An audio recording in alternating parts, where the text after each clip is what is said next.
Hey guys, what's up? McClain here, and welcome back to Solo Cup Stories. As you can see, we are doing things differently for this episode because unfortunately, when we shot what episode 6 was going to be, which was the St. Patty's Day and Women's History Month episode, we had technical difficulties. So we reshot the episode. I'm here with my production team. I got Izzy, Andrew, and Lucas. We are all here to talk about some stuff. So yeah, this is our halfway point of Solo Cup Stories Season 1. So we're going to be talking about that. We're going to be talking about the fact that it's the 1 year mark of the pandemic. We're going to talk about how that affected our lives and how that led to Solo Cup Stories. So let's get into it. This episode is different. We don't have any featured drinks or solo cup drinks, but we do have each of our favorite drinks on standby. So yeah, we're just gonna pour ourselves our beverages and get to talking. Would you guys like to share what you guys have to drink? Like, what's your go-to beverage? Not my go-to, but it's my favorite beer. I was in the mood for a Guinness draft. Nice. What about you, Lucas? It's, of course, Liquid Death, because very on brand for me. A lot of water and a cool-looking can. It's really all I need. Nice. We're having the same drink. Yes, we are suckers for Moscato, but and we also, lemonade. yeah, we also like to mix it with something because it's nice and fruity. I'm just realizing that this is not a screw off like they normally are. Like the smaller bottles are screw offs, but this is a cork. So I'm gonna go uncork that and then we'll get right back to it. Now that I've actually uncorked what I'm drinking, that was a lovely sound. I'm gonna replay that. Something about water in a can. Water in a Yes. can. What are your Water in thoughts a about can. water in a can? Comment below what water in a can means to you. Can you handle it? Can you handle the water? Well, we just lost a teammate. For those who are either watching McClain Vlogs for the first time, or if you are a visitor returning to my channel, Solo Cup Stories was created as a way to hang out with friends safely during the pandemic. Obviously, 2020 was an insane year. All of us dealt with a lot of things. There's a lot of negativity going on. It deprived a lot of people of a social life. So I created the show not only as a way to hang out with my friends, but to be able to have a safe space to go to, whether or not we were furloughed, laid off, or in the midst of finding a new job, or having our same jobs and it being different because of, you know, diminished hours and all that jazz. So for those who don't know, that's what Solo Cup Stories was created for. The way this all even started, like actually and physically, was in a very spurs of a moment. Unfortunately, I got furloughed again. Like all of us either were laid off or furloughed when the pandemic happened, and then I went back to work in June. Before I could even reach 1 year of my work anniversary at a job that I actually enjoy, they furloughed me on October 1st. So I was like, oh no, I have more time to myself. What should I do? So I'm like, let's just do the YouTube thing, because I had already created McClain Vlogs and I wanted to create more content. And so one day all of us were just like chilling and watching YouTube videos, and something sparked where it's like, well, we're all hanging out, we're all having some drinks, we're all sharing random stories. Let's film it, let's make it into something and jazz it up. So that's how Solo Cup Stories began. Lucas was my first special guest for Halloween. Do you want to talk about that, reminisce on that? Like, how did you feel about us literally starting something last minute and going for it? It seems a good amount of things I do are very like improvised or something. That's what I like about things like Solo Cup Stories, where it's like when there's no initial like script and you can just like be yourselves and like, you know, like you were saying, it's bringing that like hangout dynamic to a specific medium, right? Right. Yeah. So being able to just do that unfiltered, right? Like during Halloween, which is like one of my favorite times of year, like, which I think is like most people's favorite times of year. True. That or Christmas. Right. Yeah. Yeah, like, you know, those last 3 like months to like send off whatever year we're in. Yeah. It's cool to bring that into just a fun fun little medium you can like enjoy. You know? Yeah, I definitely agree with that because it was one of those things where it's like we're all creative people. It was nice to be able to hang out, but also like being productive in some way. Like it was something to do, and yeah. whether it was like dealing with the pandemic and like social distancing or just like seasonal depression, especially around like fall and winter, it can get hard to collaborate with others. Right. You know, and like even as weird as this will sound, collaborate with yourself. Yeah. You know? Yeah, like something actually important that people don't think about as much as like collaboration is about like working with other people. Like you have to kind of learn yourself more in order to figure out what are you going to do next creatively, whether it's with yourself as far as like whatever your facet of life is, and with people around you who just so happen to be your friends who are all in a creative industry. Andrew, would you like to share your bit of life, whether it has anything to do with like the job that you work, what you do, and all that jazz? Professionally, I do bartend in one of the most beautiful buildings, I think, in the city, and one of the most beautiful views in the city at the John Hancock in Chicago. Even more so professionally, I work as a radio producer for WGN AM radio. Which is awesome. Like, I feel like it was great to have you guys specifically a part of this project because of like your creative history. With Andrew, it's like as much as he's not getting paid to make his drinks on the show, he's able to at least still do his craft so that if it's time to go back to work, he's not rusty. With where I work, we have our set drink lists, our specialties, and you know the normal drinks. Here I get to see what's new, or not necessarily new, but what's different. Right. So it gives me the opportunity to make drinks I never would have thought of making. So Yeah. I do like that creative endeavor more, less bartending, more. And I apologize for sounding a little bit hipster, mixology. So it's That is not hipster. It's pretty- the fact that it's people pretty- don't think of the word mixology to apply to bartenders. Like, it's the perfect word. But yeah, that's awesome. This is why I love having Andrew and Lucas on the team, because they bring their expertise to the game. Now to Izzy, would you like to share your role in all of this and what you've experienced inside and outside of Solo Cup Stories, all that jazz? So I actually went to school for film, and after what? If you want to go, I actually went to school and Yeah. No. So I actually went to school for film and have loved the production process, and especially the pre-production of creating ideas and figuring out how to make more like inventive ideas of being able to tell stories. Not just like how we're doing on Solo Cup Stories, which is just reading stories to people and kind of talking about it, having discussions, but also like finding out what the purpose of that is. And every month we have a new purpose, not only sharing stories from viewers, but having like real in-depth discussions. And you really saw that in our last episode. Yeah. Before and during the pandemic, I was doing a lot of, you could say, visual storytelling with the cosplays that I do. So I'm a cosplayer. I have been really focusing on it for the past few years, and that is probably one of my favorite things to do lately and what takes up 90% of my time, which is kind of upsetting because I went to school for film and I haven't had any actual productions to work on to put all my creative energy into. And when we were all hanging out discussing about this idea, I was very excited because not only was it the production side of it, the post-production side of like making graphics and helping out you learning how to edit, also the actual like creative side of making all the cards for the show. So as you can tell, like everyone has done something career-wise or creative-wise that has been brought into the production of the show. You can check out previous episodes. There is a link for the Solo Cup Stories playlist.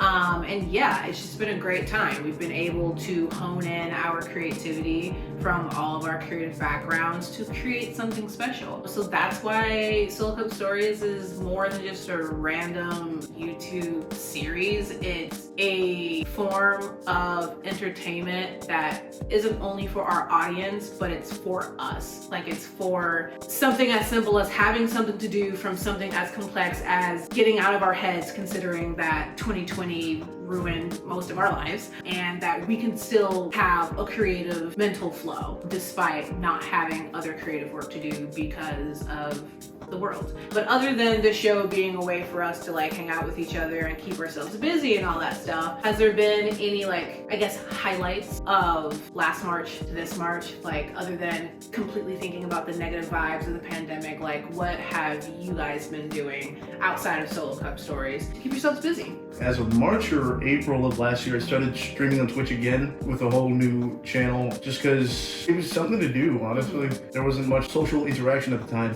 I just needed to get my head out from that kind of void of, well, we're here now. Right. So Yeah. I started streaming on Twitch, managed to get affiliate a couple months later, so at least I can make money off of it, which was kind of the real goal, was to at least find even the smallest amount of income for the pandemic. Then on top of that, I'm really big on music. I like listening to music, playing music, and I used to play piano when I was growing up, but when I moved to Chicago, I couldn't bring, a huge piano with me without questions.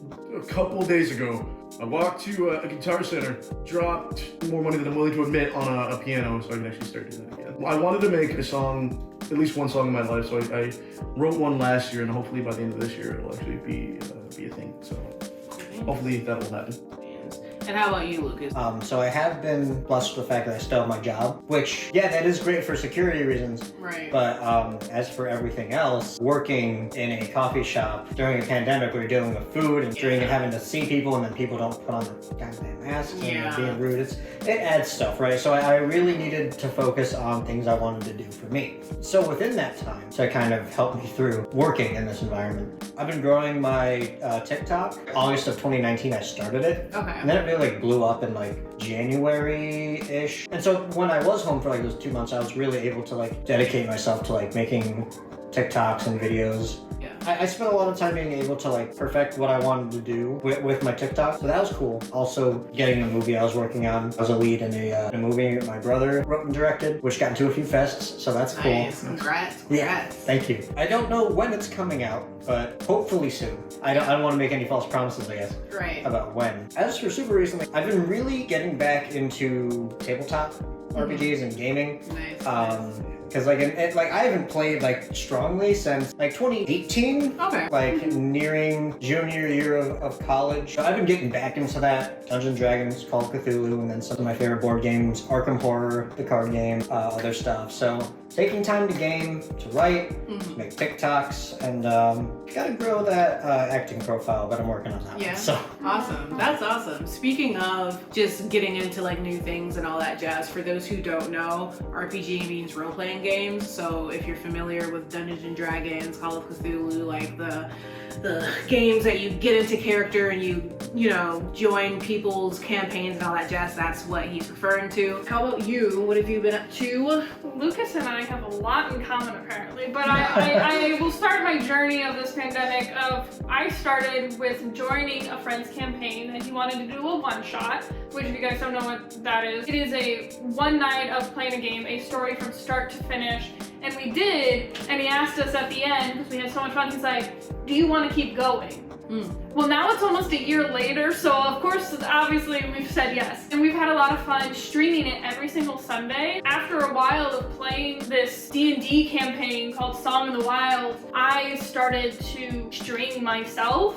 And so I started my own streaming channel, was able to make affiliate within a few months, and I've been able to get 100 followers, which I just celebrated the other day. But I was able to just grow a very tiny community of people who like to come and just see me essentially panic while I'm playing video games, or even talk about D&D on Sundays before our Song of the Wilds campaign. I always just like to have a little mini pre-game party where I talk with some of the viewers, and then we all raid the person that actually hosts the stream for the day. I've also been growing my TikTok. Even before the pandemic, I love getting into cosplays, but I hate that all I do is just take photos of it and then just take it off and go take a shower and call it a night. Such as with D&D, I love to get into the character. Most of the time the characters are just myself, but that's besides the point. Just all of your alter egos. Glad you addressed that, because I was about to say something.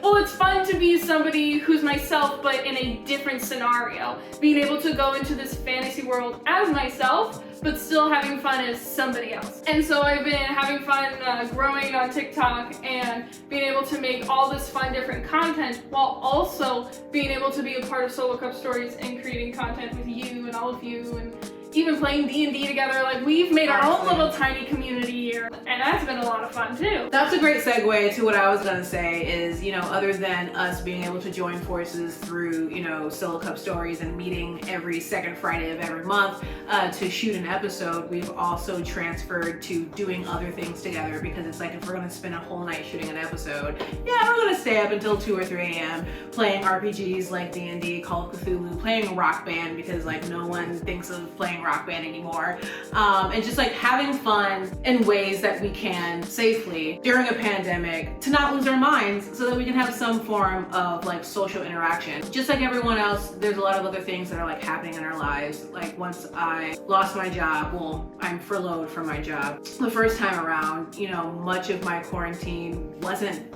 doing anything. I would literally catch up on shows, watch movies, and I felt like I wasn't being active enough with like my creative side, because every creative person, if they have a job, they always complain about, oh my God, I don't have the time to work on my own craft. But then all of a sudden the pandemic happened. So you're just like, now that I have the time, what are we going to do? So I finally wrapped my mind around like the things that I should be getting done. So for those who do know me, I am a musician. So I told myself, you should probably like start making or producing music at some point, because you have all of this time. You're going to regret it once you get your job back, or once you start becoming busy, depending on like how the pandemic goes. And so I forced myself to just kind of like use it as therapy, to try to write songs, to try to produce music. And so I ended up doing like this virtual collab opportunity with the LG company. Like LG is like the electronics brand or whatever. And as much as it was a virtual collab and I didn't necessarily win the competition, it still brought me out of my funk of, yo, music is my passion. So like do something about it, whether or not it's gonna bring you to a higher point. So I dibble-dabbled in that, just kind of trying to find things to do music-wise. I have a cousin, his name's Mondo. I helped him produce his music, and he came out with a single at the end of last year. So some of my quarantine was just really trying to remember what my passion was. And then once Solo Cup Stories, you know, became a thing, I was opened up to like different things that you guys are into, like cosplay. I only been to 2 cons, and the pandemic ruined that because I was excited. You don't have to talk about it. Right? They know what I'm talking about. I missed the Ren Fair. Right? Oh, Literally. So if you guys are confused, for those who don't know what I literally just said, conventions are places that cosplayers go to, or even if you're not a cosplayer, just a place to go, to have fun, to get into a character. Just literally right now, Google C2E2, ASIN, Daisho Con. Just go ahead and do your work. I'll put stuff in the description below, but that's one thing that affects a lot of people in the creative industry, is like being able to go somewhere huge, to network, to have fun, to buy new art forms and all that stuff. But anyway, right, we're not really excited. But being able to hang out with these wonderful people has allowed me to like stretch my creative horizons. That way it wasn't a matter of like staying busy during all of this craziness, but also like to have fun and to like do new things, whether it's cosplay, whether it's attempting TikTok, because honestly, I need to find my little niche in the world of TikTok. But yeah, it's just like, I think that if anything, other than Solo Cup Stories being a thing, it brought us together in other ways that probably may not have happened the way it did if it wasn't for the pandemic. So as much as we're like, 2020 sucks, thanks for the things that you did bring upon us in our lives. If you are enjoying this episode so far, please make sure to hit that like button down below, and make sure to subscribe to McClain Vlogs if you haven't done so already. That way you can check out my other content and definitely the playlist of Solo Cup Stories. Since, like I said before, we couldn't release the episode that we originally shot for St. Patty's Day and Women's History Month themes, we still want to like talk about a little bit of it. So in light of Women's History Month, I would like to express my excitement and love for this book. It is called Beyond Beautiful. One of my really great friends, who I call a cousin, Cameo Hazelwood, is one out of the 16 co-authors that talks about her journey as a pre-med student and the things that she does for self-care in order to get through difficult times. So if you are interested, the link is in the description below if you would like to purchase it. It's an amazing book. It's filled with self-affirmations and a bunch of stories from beautiful POC individuals who basically let you in on their journey and how they positively get through life. So please check this book out. The link is in the description below. And for St. Patty's Day, I mean, the only thing that I remember when it comes to St. Patty's Day is that that's how the pandemic started. But do y'all have any other things that you would like to share in light of St. Patty's Day? Guinness. Guinness. Sponsor us. Well, this has been great. Thank you guys so much for being a part of this journey. Thank you for being here tonight. Is there anything that each of you would either like to promote or say as a personal sign off? Follow me on my socials. So check the links down in the description. I post most often on Instagram about what I'm doing on my stories. So if you want to stay most up to date, check that out. How about you, Lucas? Sure. I'm working on 2 TikToks right now, actually. One, Devil's Advocate 415, where I talk about spirituality and the art of magic as a spiritual practice, and sometimes magic as like, you know, the parlor tricks. And then there's the second TikTok, which you'll be able to find between each other, which is talking about tabletop games, as I said earlier. And then, of course, you know, there's extensions for that, a Patreon, a Instagram, a YouTube. So, you know, one link will probably lead to the other. Yeah. Cool beans. Yep. All of Lucas's information will be in the description below. And last but not least, Andrew. Like I said earlier, I stream on Twitch, so if you'd like to follow me on that, it's going to be at FSDakota, no underscore. And then, yeah, follow me on Twitter as well. That's going to be FS_Dakota. But yeah, I guess for where I post, I need like updates on my Twitch, or now I'm trying to add more music and food stuff just because those are 2 things I really love. That's going to be my Instagram at FSDakota. Awesome. Cool beans. Yeah. Well, thank you so much for being here. Thank you guys so much for watching. To the audience, you have officially met the production team of Solo Cup Stories. So yes, make sure to like this video. Please share it with everyone you know, and subscribe to McClain Vlogs if you haven't already. We would love to upgrade our experience of Solo Cup Stories, right? So if you would like to figure out how you can help us do so, please check out the description below. And for April's episode of Solo Cup Stories, the theme is jokes and pranks. So if you have any stories or pranks or jokes that you would like to share, make sure you submit it. You can do so by checking out our submission link in the description below. And that is all we have for you guys today. Thank you so much. Right in front of me, you can check out the Solo Cup Stories playlist, and right in front of Izzy will be a video that YouTube suggests for you to watch. And right in the middle of the screen is this beautiful face. Make sure you click on it to subscribe to my channel if you haven't already. See you next time. I'm gonna click on the face. You're gonna click on the face? Click on the face. Click on the face. Quick. You are now subscribed. Heck yeah. All right. Yay! He was like, wait, I was already subscribed.